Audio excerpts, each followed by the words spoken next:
नमस्कार, आप सभी का एक बार फिर से जो है एपी टीचिंग क्लासेस में स्वागत है। आज हम आपको जो है DSSB के स्टैटिक पोर्शन की क्लास नंबर 9 है। ठीक है, चलिए आगे बढ़ते हैं। लेकिन आगे बढ़ने से पहले पिछले जो क्लास ली थी हमने, उसमें आपका एक सवाल छूट गया था, क्वेश्चन नंबर 18, जो आपको नहीं देखने को मिला होगा। वो क्वेश्चन हम डिस्कस कर लेते हैं। उसमें क्वेश्चन आपसे पूछा गया, निम्नलिखित में से किस राज्य में बहुला उत्सव बहुत लोकप्रिय है? तो आपको पास ऑप्शन दिया गया था, बिहार में है, MP में है, उड़ीसा में है या गुजरात में है। ठीक है, तो इसका आंसर होगा बिहार में है। ठीक है, बिहार में लोग जो है इसे मनाते हैं, विशेषपुर से जो है भागलपुर एरिया जिले में मनाया जाता है। इसमें लोग अपने परिवार के कल्याण के लिए देवी मनसा है उनसे प्रार्थना करते हैं, और मंजूषा एक कला है बिहार की, उसके संरक्षण के लिए उसे मनाया जाता है। ठीक है, चलिए अब आगे बढ़ते हैं आज की क्लास में। आपके पास है question number 1, which of the following language were the Mangal Kavya written? ठीक है, यानी किस भाषा में मंगल काव्य की जो है वो रचना की गई है? ठीक है, आपसे पूछा गया। आपका ऑप्शन है ब्रज भाषा में, पाली भाषा में, बंगाली भाषा में या हिंदी भाषा में। किस में की गई है? देखिए, मंगल जो काव्य है उसकी रचना जो है वो बंगाली साहित्य में की गई है, तो बंगाली भाषा से की गई है। मतलब बंगाली साहित्य जिसका मध्ययुग में जिसकी रचना की गई थी। ये धर्म विषयक जो है आख्यान यानी वाक्य है। इसमें क्या धर्म से संबंधित विषयक है ये। ठीक है, उससे संबंधित है, उसमें किया जाता है। धर्म से विषय है तो इसका मतलब क्या? देवी देवताओं के सम्मान में लिखी गई ये जो है काव्य है, सम्मान में लिखा गया विषय है। ठीक है, चलिए ये देखिए, हाँ, देवी देवताओं के सम्मान में लिखा गया एक लोकप्रिय स्तुति है। जैसे हमारे यहाँ पर जो है वो भजन गाते हैं, तो उनके यहाँ पे भी इसी प्रकार का है ये। ठीक है, चलिए नेक्स्ट क्वेश्चन पे चलते हैं। Which of the following constitutional amendment has placed the collegium system of appointing जज to supreme court and high court with a national judicial appointment committee NJAC? ठीक है, निम्नलिखित में से किस संवैधानिक संशोधन ने उच्चतम न्यायालय और उच्च न्यायालयों में न्यायाधीशों की नियुक्ति में कॉलेजियम प्रणाली को राष्ट्रीय न्यायिक नियुक्ति आयोग में परिवर्तित कर दिया गया था? आपसे पूछा गया है कि उस संशोधन का नाम बताइए। ठीक है, देखिए आपका ऑप्शन है 97, 96, 98 या 99। तो किस संशोधन के माध्यम से ये बात की गई थी? देखिए, ऐसे किया गया था 99वां संशोधन के माध्यम से जो है हमने NJAC की जो है शुरुआत की थी। चलिए अब पहले देख रहे थे कि NJAC होती क्या है, क्योंकि बहुत सारे लोगों को इस बात का डाउट होगा। देखिए, एक संस्थान है, ठीक है, जिसे उच्चतम न्यायालय उच्च न्यायाधीश के जो जज होते हैं उनमें उनकी नियुक्ति करने के लिए जो है इसको लाया गया था। क्योंकि अभी उच्चतम न्यायालय उच्च न्यायालय में जो जजों की नियुक्ति होती है वो उनकी वरीयता के क्रम के हिसाब से होती है, यानी जो ओल्डर होता है उसको जो है सुप्रीम कोर्ट या हाई कोर्ट का जज बना दिया जाता है। ठीक है, वो खुद नियुक्त कर लेते हैं। तो उन्हें डाउट था भाई कि न्यायपालिका में जो है वो स्वतंत्रता या फिर न्यायपालिका जो है वो अपने आप में जो है वो ट्रांसपेरेंसी बना के रख पाएगी कि नहीं रख पाएगी। तो उसके लिए उन्होंने सोचा कि हम एक जो है दूसरी व्यवस्था लेकर के आते हैं। तो उन्होंने NJAC का गठन किया था। ठीक है, तो व्यवस्था क्या थी? देखिए, इसमें 6 मेंबर्स हैं। ठीक है, 6 मेंबर्स समझिए। 6 मेंबर्स में कौन कौन है? देखिए, पहला जो सदस्य होगा वो होगा सुप्रीम कोर्ट का चीफ जस्टिस। ठीक है, दूसरे जो सदस्य होंगे उसमें 2 व्यक्ति शामिल हैं। ठीक है, एक जो है वो सुप्रीम कोर्ट के अन्य न्यायाधीश, ठीक है, और एक सुप्रीम कोर्ट का वरिष्ठ न्यायाधीश। ठीक है, जो तीसरा व्यक्ति है इसमें, दूसरे और तीसरे व्यक्ति में जो है 2 व्यक्ति शामिल है, एक तो सुप्रीम कोर्ट का अन्य न्यायाधीश और तीसरे में सुप्रीम कोर्ट का वरिष्ठ न्यायाधीश। ठीक है, चौथे में शामिल है विधि एवं न्याय मंत्री। ठीक है, विधि तथा न्याय मंत्री। अब देखिए, इसका जो मतलब विधि तथा न्याय मंत्री को जो है वो नियुक्ति कौन करेगा? तो इसकी नियुक्ति सरकार करेगी। ठीक है, अब 5वां और जो छठे मेंबर थे, 5वें छठे मेंबर में देखिए इसमें 4 लोग शामिल हैं। ठीक, तब इसके अंतर्गत एक समिति बनाई गई थी 4 लोगों की। उसमें कौन कौन लोग शामिल हैं? हमारे प्रधानमंत्री शामिल है, हमारे सुप्रीम कोर्ट के जो है वो मतलब सुप्रीम कोर्ट के जो CJI हैं वो शामिल है, विपक्ष का नेता, ठीक है, और एक है हमारे परंपरागत विधिवेत्ता। देखिए, परंपरागत विधिवेत्ता की नियुक्ति जो है हमारे राष्ट्रपति करते हैं।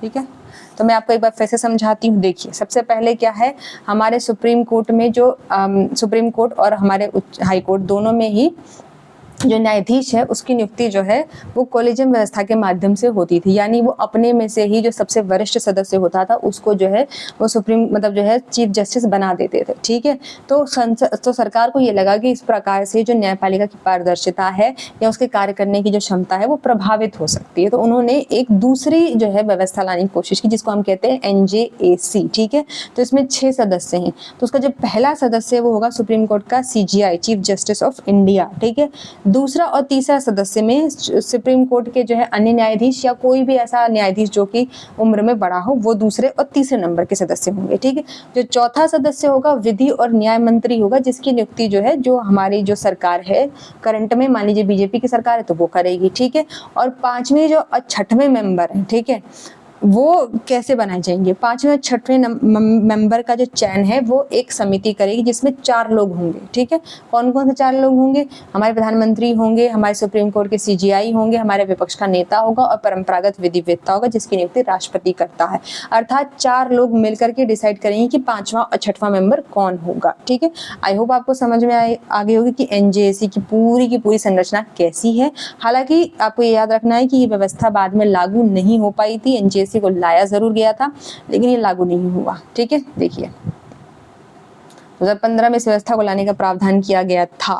ठीक है, लेकिन बाद में ही बहाल नहीं हुआ, कॉलेजियम व्यवस्था को बहाल कर दिया गया। ठीक है, चलिए क्योंकि सुप्रीम कोर्ट ने 99 में जो संविधान संशोधन था उसे असंवैधानिक और शून्य घोषित कर दिया था, उन्होंने मानने से इनकार कर दिया तो लागू नहीं हो पाया। ठीक है, चलिए नेक्स्ट क्वेश्चन पे चलते हैं। In which of the following country did the concept of public interest litigation originated? निम्नलिखित में से किस देश में जनहित याचिका की अवधारणा की उत्पत्ति हुई है? ठीक है, देखिए आपके पास ऑप्शन है USA में हुई है, आयरलैंड में हुई है, रूस में हुई है, कनाडा में हुई। देखिए USA में आपको सबसे पता है, आपको अच्छे से पता है कि जनहित याचिका का संबंध न्यायालय से है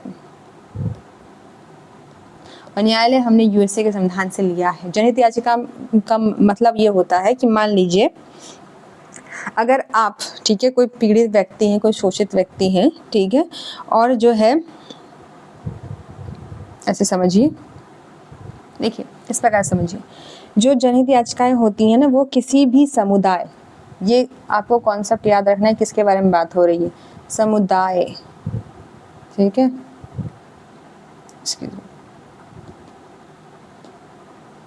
समुदाय या आम जनता,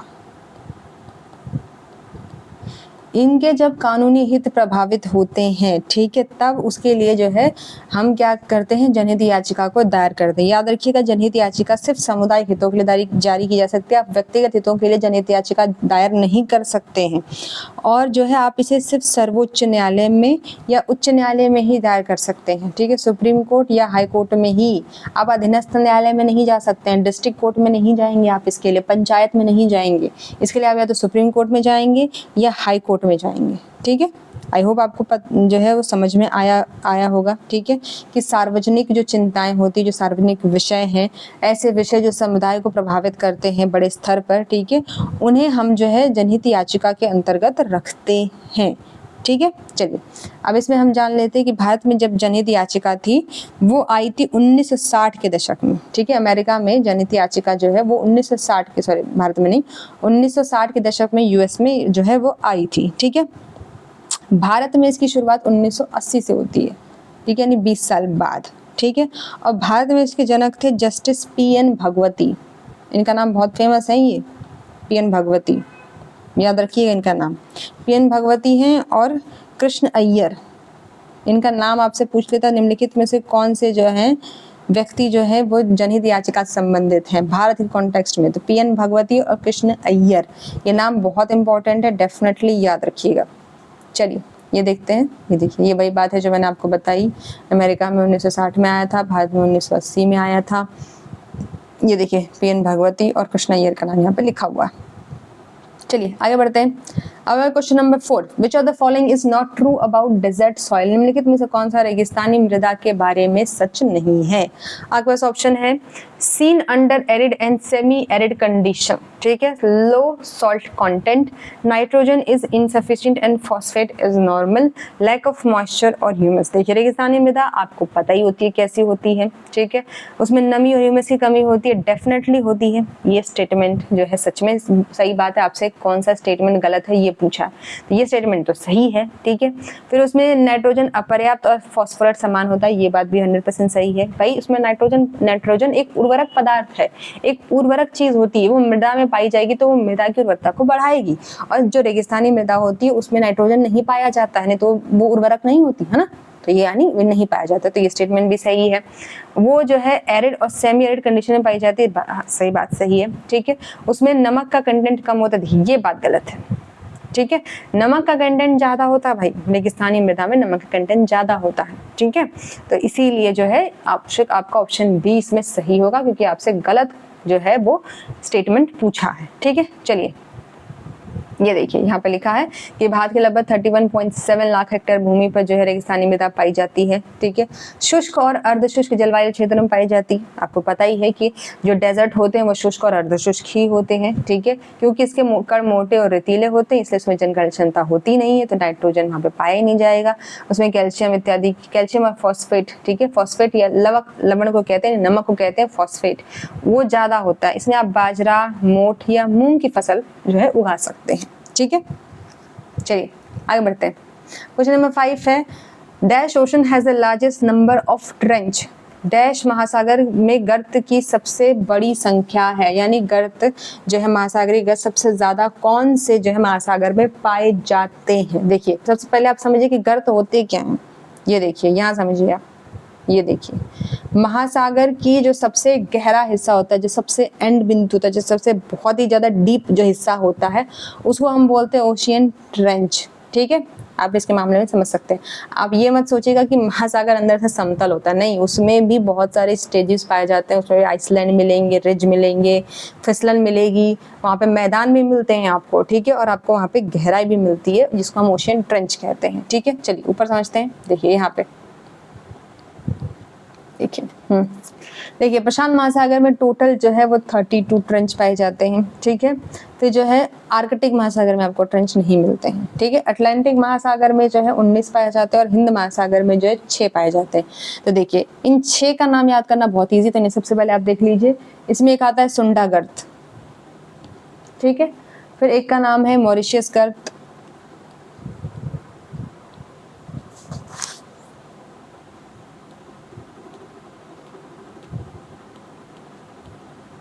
फिर एक का नाम है इंडिया के नाम पे ही पड़ा है।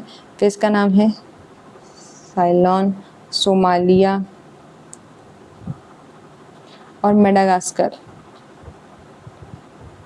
देखिए आपको कंफ्यूज जब उसे करना होगा तो वो आपसे पूछेगा निम्नलिखित में से कौन सा गर्त जो है वो भारतीय जो है हिंद महासागर में जो है नहीं पाया जाता है, ठीक है, या पाया जाता है, वो ऐसे आपसे क्वेश्चन पूछ लेगा। और देखिए 6 ही तो हैं, तो 6 याद करना बहुत इजी है, तो इन 6 को आप याद कर लीजिए, ठीक है, क्योंकि ये 6 कहीं ना कहीं आपको ऑप्शन में जरूर मिल जाएंगे, ठीक है। और सबसे गहरा गर्त आपसे पूछेगी कौन सा है, ठीक है, तो मैरियाना ट्रेंच है, वो जो है विश्व का सबसे गहराई वहीं पे है, मैरियाना ट्रेंच, जो कि प्रशांत महासागर में स्थित है, ठीक है। चलिए देख लेते हैं। देखिए यहाँ पे यही बात लिखी है, महासागरीय तली का अधिकतम गहरा भाग को ही हम जो है वो कहते हैं, ठीक है। गहराई लगभग कितनी होनी चाहिए, 5500 मीटर से अधिक होनी चाहिए, तब हम उसे गर्त कहेंगे, ठीक है। वर्तमान में जो है टोटल कितने गर्त हैं जो है हमारी पृथ्वी पर, तो 57 गर्त है, जिसमें से 32 महासागर है। 57 हमने खोज लिए, उससे ज्यादा भी हो सकते हैं, जिसमें 32 प्रशांत महासागर में, 19 अटलांटिक महासागर में, 6 हिंद महासागर में, और सबसे गहरा जो गर्त है वो मैरियाना ट्रेंच है। देखिए इसकी गहराई इतनी है, ठीक है। चलिए आगे बढ़ते हैं। ये मैंने आपको डायग्राम बताया, डायग्राम के माध्यम से मैंने आपको जो है वो ओशियन जो कैसे पिक्चर होते हैं, मतलब ओशन के अंदर कैसे प्रकार की संरचना पाई जाती है वो समझ सकते हैं आप इससे। चलिए आगे बढ़ते हैं। अब आते हैं question number 6। Article 19 of the constitution guarantee right to all citizen. संविधान का अनुच्छेद 19 सभी नागरिकों को अधिकारों की गारंटी देता है। यानी आपको पूछ रहा है कि जो आर्टिकल 19 है उसमें कितने प्रकार के अधिकारों की गारंटी दी गई है। 3 दी गई है, 5 दी गई है, 6 दी गई है या 4 दी गई है, आपको बताना है। इसका आंसर होगा 6। 6 प्रकार के अधिकार दिए गए हैं। देखिए उन्हें हम याद कर लेते हैं कि कौन कौन से 6 प्रकार के अधिकार जो है वो हमें प्रदान किए गए हैं आर्टिकल 19 के तहत। देखिए आर्टिकल 19A अगर हम देखें पहला वाला, तो उसमें दिया गया है कि आपको वाक्य और अभिव्यक्ति की स्वतंत्रता है। वाक्य एवं अभिव्यक्ति की स्वतंत्रता, ठीक है। अगर हम 9(2) देखें तब आपको जो है वो प्रेस की स्वतंत्रता दी गई है, सॉरी सभा करने की स्वतंत्रता है। प्रेस की स्वतंत्रता वाक्य और व्यक्ति के अंदर ही आती है, ठीक है। सभा करने की स्वतंत्रता। अगर आपको 19(3) देखें तो वो आपको संघ बनाने की स्वतंत्रता है। 19(4) देखें तो आपको जो है वो भ्रमण की स्वतंत्रता दी है।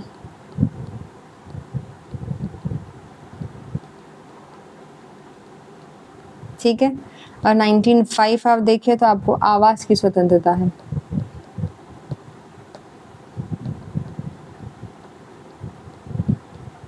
ठीक है। और अगर आप 19(6) देखें तो आपको पेशे, व्यापार, वाणिज्य, ठीक है, जो भी आप पेशा करना चाहें, जो आपका मन करे, ठीक है, जो सा आप व्यवसाय करना चाहें, कोई सी भी आपको जो है व्यापार करना है, तो वो सब की स्वतंत्रता आपको 19(6) में दी गई। देखिए लेकिन आपको ये सभी स्वतंत्रताएं ऐसे ही नहीं मिली है, इन पे कुछ प्रकार के प्रतिबंध हैं, ठीक है। जैसे मान लीजिए पेशा और व्यापार पर, तो इसमें साधारण जनता के हित पे आप प्रतिबंध लगा दिया जाएगा, ठीक है। आवास की स्वतंत्रता पे आपको, जैसे जो ऐसी जगह है भारत में कुछ जहाँ पे शेड्यूल कास्ट, शेड्यूल ट्राइब्स रहती है, वहाँ पे आप अपनी भूमि नहीं खरीद सकते हैं। भ्रमण करने की स्वतंत्रता भी आपको दी गई है लेकिन सीमित है, ठीक है। कुछ ऐसे एरियाज है जहाँ पर आपको जाना मना है, ठीक है। संघ बनाने की भी स्वतंत्रता है, लेकिन अगर आप ऐसी चीज़ों का उल्लंघन करते हैं, जैसे मान लीजिए किसी विधि या कानून का उल्लंघन करते हैं या हिंसा का प्रयोग करते हैं, तब आपको इस चीज़ के लिए रोक दिया जाएगा, ठीक है। तो आपको ये पता होना चाहिए कि ये सब चीज़ें आपको जो है उन आर्टिकल 19 के अंतर्गत जो है वो दी गई हैं। देखिए एक्स्ट्रा नॉलेज के लिए आप जान लीजिए कि प्रतिबंध कौन कौन सा लगाता है। 19(1)A पर 19(2) प्रतिबंध की तरह कार्य करता है, ठीक है। 19(1) का पर 19(3) प्रतिबंध की तरह कार्य करता है और 19(1)G पे जो है वो 19(4) प्रतिबंध की तरह कार्य करता है। 19(1)G पर जो है वो 19(5) प्रतिबंध की तरह कार्य करता है। 19(1)D पे जो है इस पे भी 19(5) प्रतिबंध की तरह कार्य करता है। और जो च है, ठीक है, इस पे ये संपत्ति के अधिकार संबंधित है, तो इसको अभी फिलहाल हटा दिया गया है।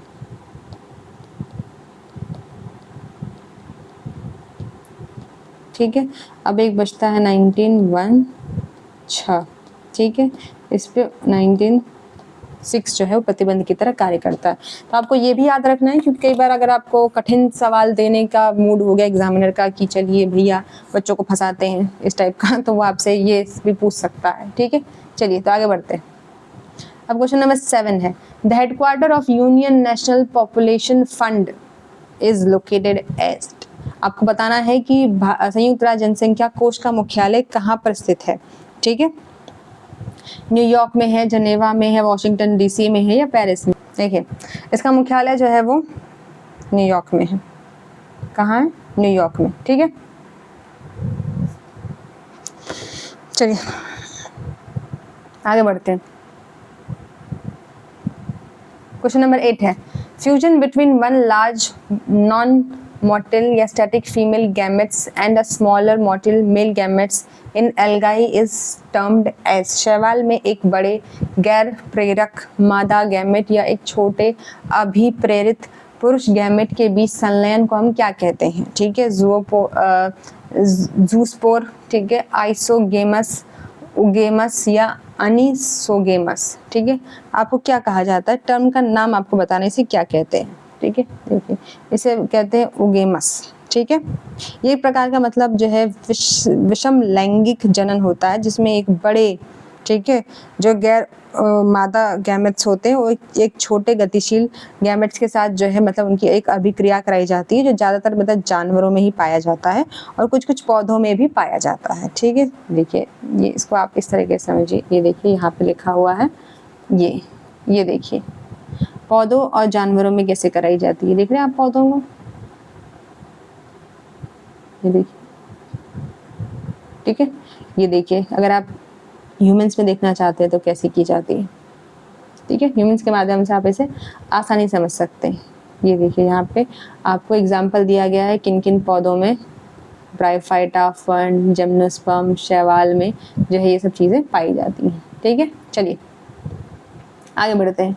क्वेश्चन नंबर 9 है Cheraw is a folk dance of. Cheraw किसका लोक नृत्य है? सिक्किम का है, मिजोरम का है, महाराष्ट्र का है या नागालैंड का है? ठीक है, मिजोरम का नृत्य है ये। ठीक है, और ये नृत्य क्या होता है, मतलब वो अपनी भावना व्यक्त करते हैं इसके माध्यम से। इसे बांस नृत्य भी कहा जाता है। ये आपने बहुत ही फेमस नृत्य, ये आपने देखा होगा, वो लोग बांस का एक लकड़ी जैसा होता है, उसको स्क्वायर जैसा बनाते हैं, फिर उसके ऊपर कूद कूद के लोग डांस करते हैं। ठीक है, देखिए यहाँ पे हम जो है ये देखिए, ये आपने देखा होगा। ठीक है, डॉक्यूमेंट्रीज में दिखाते हैं, फिल्म में दिखाते हैं, मूवीज में दिखाते हैं या न्यूज में भी दिखाया जाता है, इन्हें कवर किया जाता है। ठीक है, तो ये इसी नृत्य को हम कहते हैं। ठीक है, देखिए यहाँ पे लिखा हुआ है बांस नृत्य। ठीक है, इसके अलावा यहाँ पे अन्य फॉर्म भी हैं, खल्लम हो गया, थंगलाम हो गया। ठीक है, ये सब भी जो है मिजोरम के ही नृत्य फॉर्म है, ये आप याद रखिएगा। चलिए आते हैं question number 10। Question number 10, 14th constitutional amendment incorporated in the Indian union territories.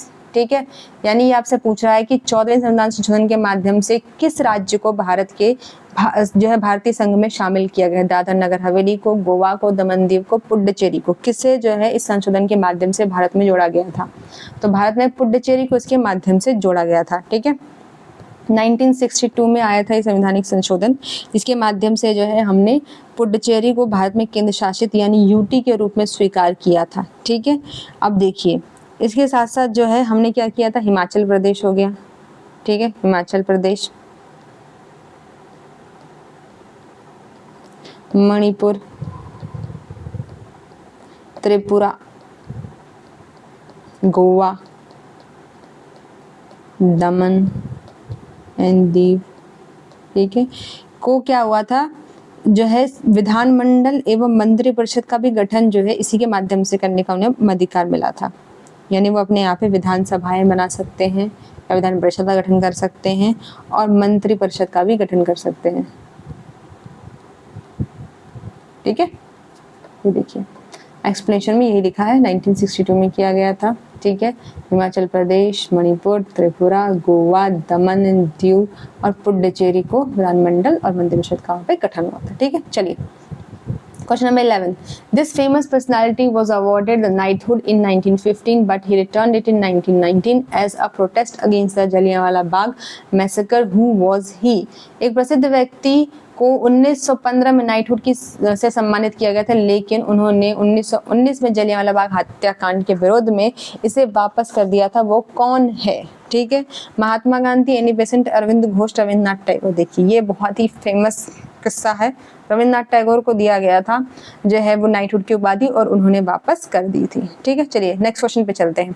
हमारे पास सामने है question number 12, the treaty of Madras was signed between britisher and, यानी मद्रास की संधि किसके बीच हुई? टीपू सुल्तान के बीच में, शिवाजी महाराज के बीच में, शाह आलम द्वितीय के बीच में, हैदर अली के बीच में? देखिए इसमें आंसर है हैदर अली के बीच में। ठीक है, देखिए ट्रीटी ऑफ मद्रास को समझने के लिए आपको पहले समझना पड़ेगा कि मैसूर राज्य के संस्थापक थे हैदर अली। ठीक है, इसके संस्थापक थे, मैसूर राज्य की स्थापना इन्होंने की थी। ठीक है।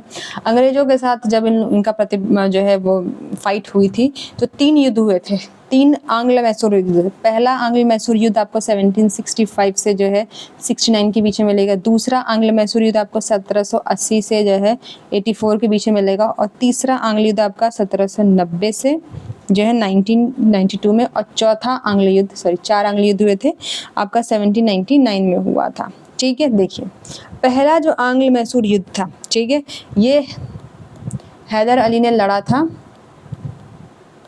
अंग्रेजों के विरुद्ध में, ठीक है। और इसी में हुई थी मद्रास की संधि। क्यों? क्योंकि वो हारे हैं, मतलब जो है इसमें क्या हुआ था, पराजय हो गई थी, ठीक है।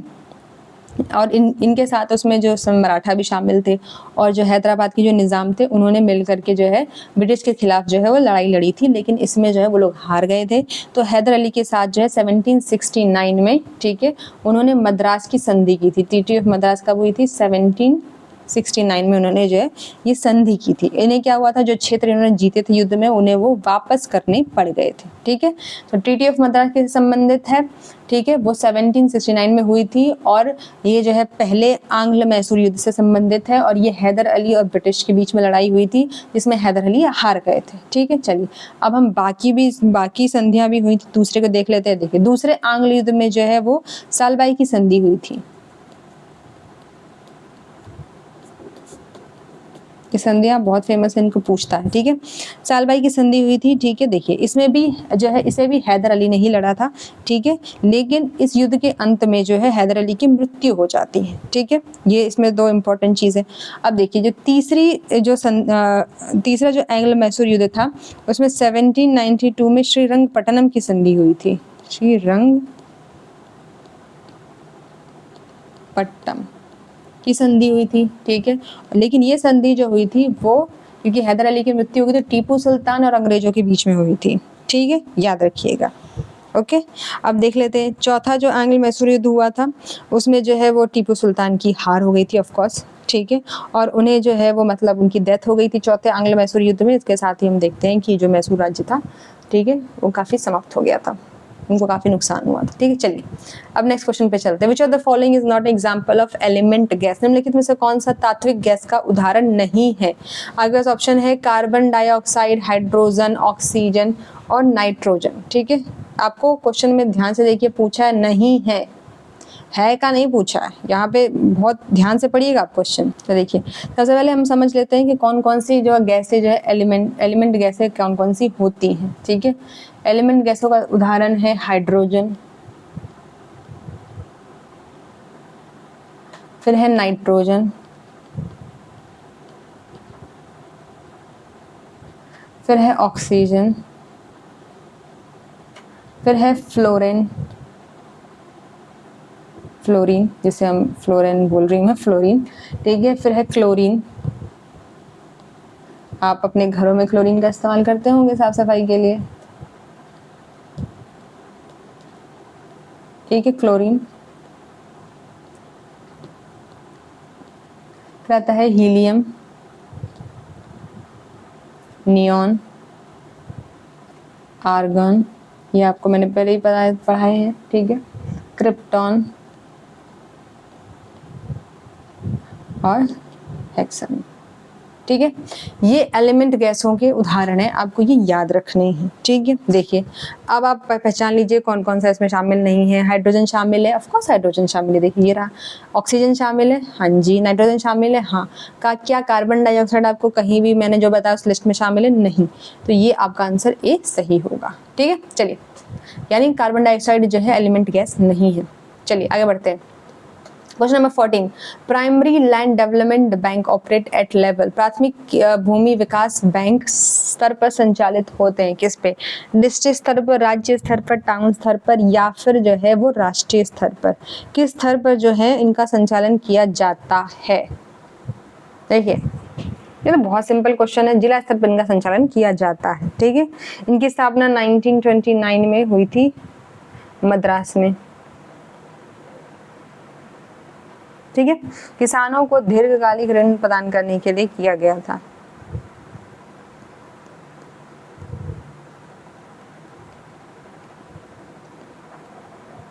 ठीक है। चलिए देखिए, ये वही बात मैंने आपको बताई, ठीक है। चलिए नेक्स्ट पे चलते हैं। Question number 15, the famous Kakori train डकैती टुक प्लेस ऑन, ठीक है। प्रसिद्ध काकोरी डकैती हुई थी 10 अप्रैल 1928, 9 अगस्त 1925, 15 मार्च 1929 या 20 मई 1927। कब हुई थी आपसे डेट पूछ रहा है, ठीक है। देखिए आपको बताना है, तो ये 9 अगस्त 1929 को हुई थी। आप देख लीजिए इनमें शामिल लोग, इसमें कुल 10 लोग शामिल थे, 10, ठीक है। लेकिन इसके प्लान किसने किया था? ये जो प्लान है वो जो है राम प्रसाद बिस्मिल ने, ठीक है, और आसिफ उल्लाह खां,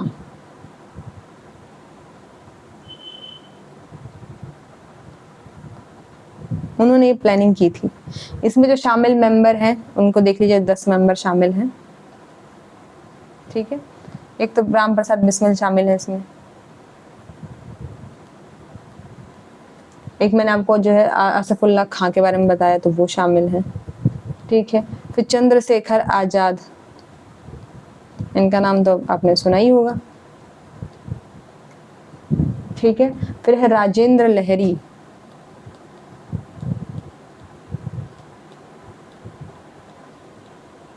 फिर है सतीश चंद्र,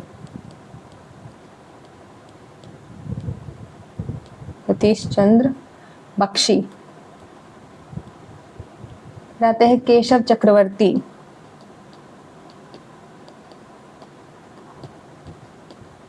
ठीक है।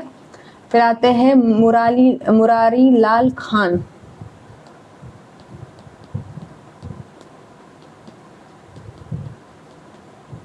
ठीक है। फिर आता है बनवारी लाल, इन लोगों का नाम लाल लाल से सेम है तो याद करने में आसानी होगी, ठीक है। फिर आते हैं मुकंदी लाल, देखिए एक और लाल आ गए हैं, तो 3 मेंबर तो आपको लाल से ही याद हो जाएंगे, मुकंदी लाल गुप्ता, और है गगन मनमथ नाथ गुप्ता, मनमथ नाथ गुप्ता, देखिए, ठीक है। ये 10 मेंबर हैं आपके जो काकोरी ट्रेन घटना में जो है शामिल थे, ठीक है। चलिए ये देखिए मैंने आपको बता दिया, हिंदुस्तान रिपब्लिक एसोसिएशन के 10 सदस्य शामिल थे।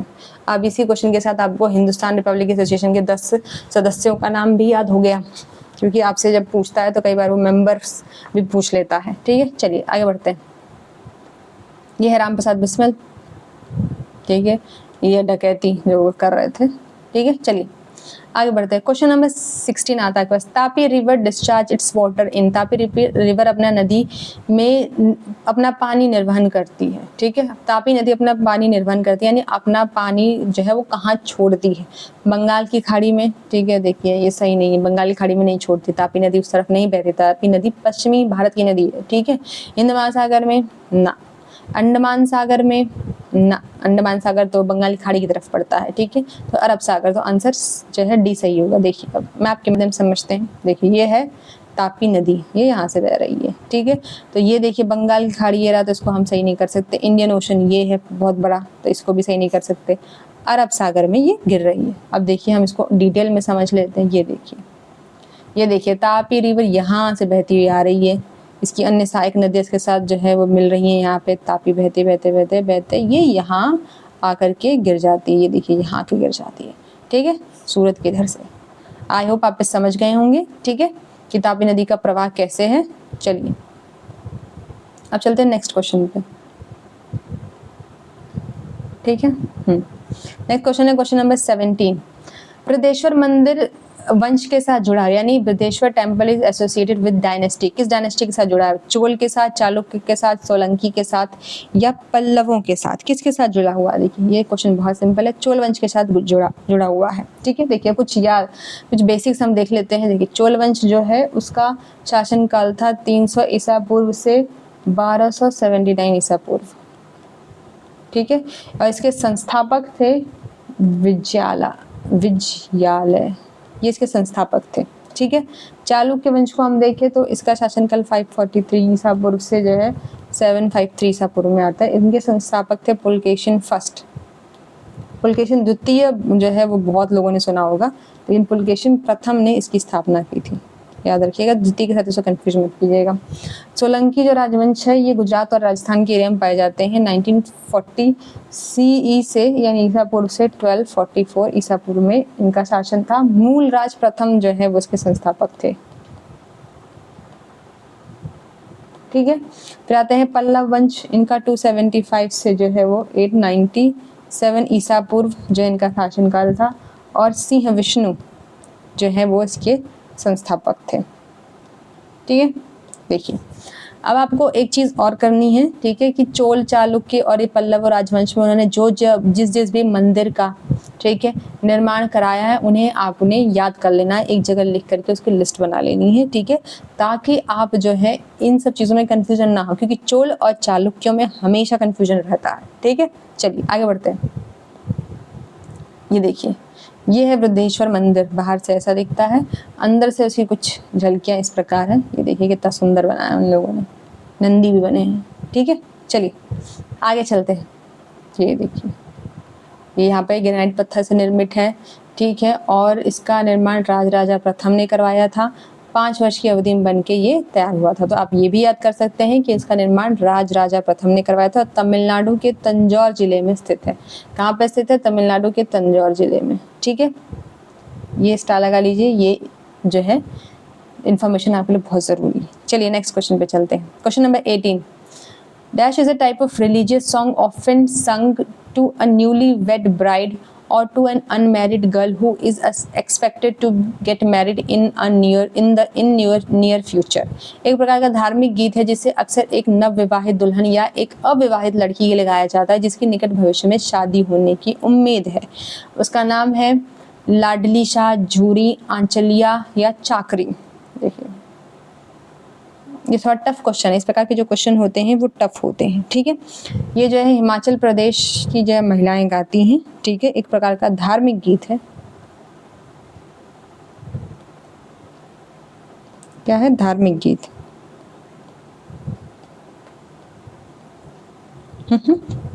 जो है गाया जाता है, ठीक है। चलिए ये देख लिए, एक्सप्लेनेशन में आपके सामने लिखा है, ठीक है। चलिए आगे बढ़ते हैं।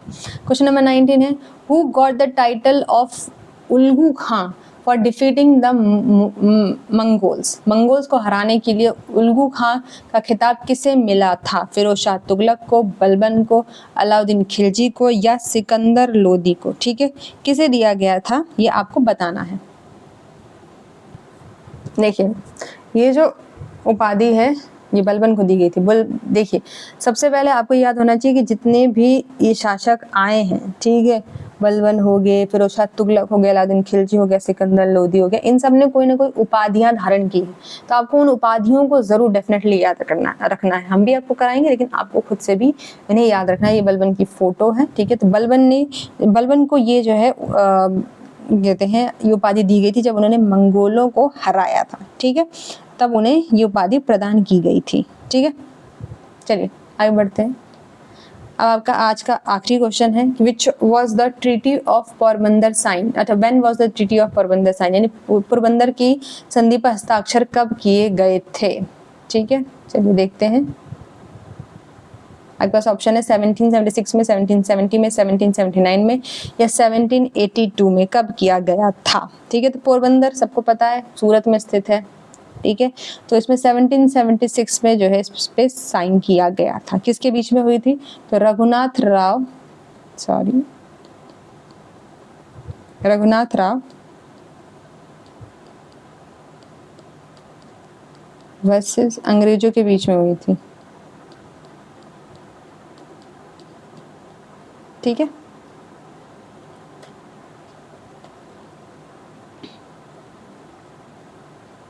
चलिए ये देखिए यहाँ पे एक चीज लिखी हुई है, सूरत की संधि के बारे में बताया, ये हुई थी, ठीक है। उसके बाद इसी को पोरबंदर की संधि कहा जाता है, जब इन्होंने बाद में इसे मानने से इनकार कर दिया था। इसको आप यहाँ से पढ़ सकते हैं, ठीक है। चलिए आज की क्लास आपकी इसी के साथ ख़त्म होती है। अब हम मिलेंगे आपसे नेक्स्ट क्लास में। आई होप आप लोग जो है अपनी तैयारी जो है और बढ़िया तरीके से करेंगे, उसे ज़बरदस्त और मजबूत कर लेंगे, ताकि जो है जब आप एग्ज़ाम हॉल में जाएं तो आपको जो है क्वेश्चंस पेपर को देख के प्रेशर फील ना करें और आसानी से जो है बिना किसी टेंशन के आप वहाँ पे अपना क्वेश्चन का जवाब दे पाएँ। चलिए, थैंक यू, धन्यवाद।